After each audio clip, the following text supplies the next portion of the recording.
If you have ever been sacked or dismissed from a position, I want you to watch this video. I'd love to do a survey in the future to find out how many people have been sacked in their careers, because I think you'll be surprised that more people have been let go than you actually realise. I also think it's a norm and it should be normalised, and we should be able to vocalise if we were dismissed or fired from a position. A long time ago, I was in a completely different career. I was a chef and I was not doing a great job because my confidence was low and I wasn't really good at what I was doing. I wasn't enjoying my role.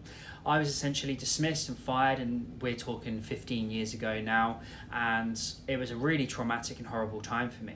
But now I think back 15 years later, I do realise that it was a small little step in my career to actually guide me in the right direction. I'm not angry about it at all, and I feel like it was actually the right decision because I didn't want to be there. I wasn't enjoying it, and essentially the manager of the business could see that and see that I wasn't benefiting them. So if you have been dismissed recently from a position, I do want you to realise that it's not going to be the end of the world.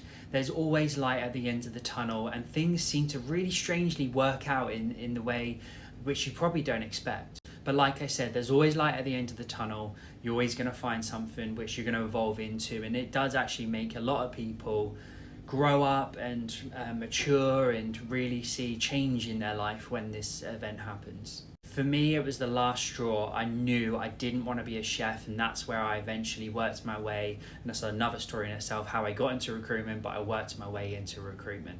So a couple of takeaways, if you are still watching this video, I want you to take away from this. Number one is, at the time that you are dismissed and fired, it's a horrible experience. I hope people don't have to go through it, but I know that a lot of people do. So I want you to know there's always light at the end of the tunnel. I am confident that people always find their path eventually, and look, it doesn't happen overnight, it takes a long time, but I'm happy to give advice to anybody who's going through that trauma and going through that difficult period. I've got lots of videos which I can help you with as well, in terms of how to get over that period.